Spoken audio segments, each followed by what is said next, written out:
សួស្តីបងប្អូនអរគ្នា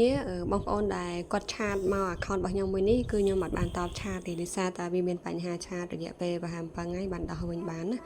ហើយមួយទៀតខ្ញុំសូមបញ្យល់បងប្អូនតាក់ទងមួយនឹង account បើសិនជាបងប្អូនមាន account admin សម្រាប់កាន់ page រលុយបងប្អូនគួរតែប្រុងប្រយ័ត្នបន្តិចតាក់ទងជាមួយនឹងការប្រើប្រាស់វា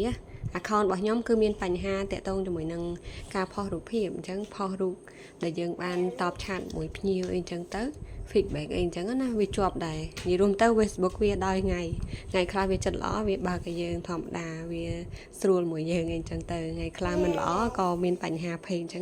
ចឹងយើងការប្រើប្រាស់ត្រូវប្រុងប្រយ័ត្នទាំងអស់គ្នាណាតាក់ទងមួយនឹងបញ្ហា account បែបនេះបងប្អូនគួរតែជៀសវាងកុំឲ្យមានបញ្ហាដោយសារអីដោយសារតែកាលណាដែលមានបញ្ហាបែបអញ្ចេះគឺវាធ្វើឲ្យ page របស់យើងអត់រីកដូចគ្នាអញ្ចឹងណាបងប្អូនអញ្ចឹងaccount ដែលមានបញ្ហាបែបនេះទី1វាប៉ះពាល់ដល់ page ធ្វើឲ្យ page របស់យើងផុសទៅអត់រីកទេអញ្ចឹងបើសិនជាបងប្អូនមាន account ត្រូវតែយក account admin page ដែលកាន់ page ហ្នឹងត្រូវតែល្អដោយសារអីដោយសារតែ admin page មានបញ្ហាក៏វាដោយទៅដល់ page យើងដែរអញ្ចឹងណាអញ្ចឹងអ្វីដែលយើងត្រូវធ្វើគឺបងប្អូនត្រូវដកចេញពី page ហ្នឹងតែម្ដងពេលដែលវាដំណើរការវិញចាំដាក់ចូលវិញក៏បានដែរអត់បញ្ហាទេពេលដែល account របស់យើងពេលដែល account របស់យើងល្អវិញចាំយើងដាក់ចូលក្នុង page ក៏បានដែរអញ្ចឹងណាតាក់ទងជាមួយនឹង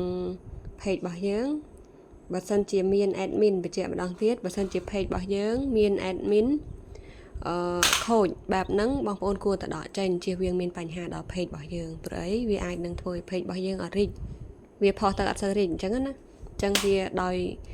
ដោយគ្នាដែរមានន័យថាវាតាក់ទងជាមួយនឹងគ្នាដែរបងប្អូនអូខេអញ្ចឹងបើបងប្អូនមានចង្អល់អីបងប្អូនអាចឆាតសួរខ្ញុំបានអញ្ចឹងបញ្ជាក់ឡើងវិញ account admin គឺប្រើយ៉ាងណាកុំឲ្យវាមានបញ្ហា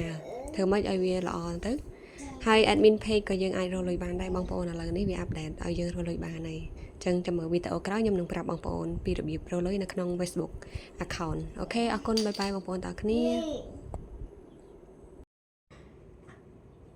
បងប្អូនទាំងអស់គ្នាដោយសារវីដេអូមុនខ្ញុំភ្លេចប្រាប់តាក់ទងមួយនឹងបញ្ហាមួយទៀតបើសិនជា account យើងធ្លាប់ភ្ជាប់ payout ហើយមានបញ្ហាខូចបែបនេះមានបញ្ហាខូចដូចវីដេអូមុនដែលខ្ញុំប្រាប់បងប្អូនណាគឺបងប្អូនត្រូវតែដកចេញដូចគ្នាព្រោះអត់បញ្ហាទេ payout វាជាប់នៅនឹងឯងតែ account admin គឺយើងដក admin នៅក្នុង page ទៅអត់អីទេបើយើងបានភ្ជាប់ payout ហើយយើងដកចេញក៏អត់បញ្ហាដែរដោយសារតែadmin payout ដែលភ្ជាប់ក្នុងហ្នឹងគឺវាជាប់ឲ្យវាមានឈ្មោះយើងនៅក្នុងហ្នឹងផ្សេងឯងអញ្ចឹង admin ផ្សេងការភ្ជាប់ payout ផ្សេងអត់បញ្ហាទេយើងដកតែយើងនៅក្នុង admin page ហ្នឹងទៅបានហើយអញ្ចឹងណាអញ្ចឹងបាច់បារម្ភទេតែភ្ជាប់ payout ហើយគឺ admin យើងជាប់នៅក្នុងហ្នឹងឯងអត់អីទេណាអូខេអញ្ចឹងបញ្ជាក់បងប្អូនឡើងវិញបើសិនជាបងប្អូនបានភ្ជាប់ payout ជាមួយនឹង account ហ្នឹងហើយអាចបើសិនជាមានបញ្ហា account បែបនេះអាចដក admin នឹងចេញនៅក្នុង page បានអត់បញ្ហាទេអញ្ចឹង payout ដែលយើងបានភ្ជាប់គឺ account យើងនៅជាប់នៅនឹងអត់អីទេណាអូខេអរគុណបងប្អូនបើមានចង្អល់អាចឆាតសួរខ្ញុំបានគ្រប់ពេលណាហើយបើបងប្អូនចង់ចូលក្រុមបង្រៀនការរកលុយក្នុង page free បងប្អូនអាចឆាតមកខ្ញុំក៏បានចុច link ខាងលើដែលខ្ញុំផ្ដល់ឲ្យក៏បានដែរ link ក្នុងក្រុមណាអូខេអរគុណបាយបាយ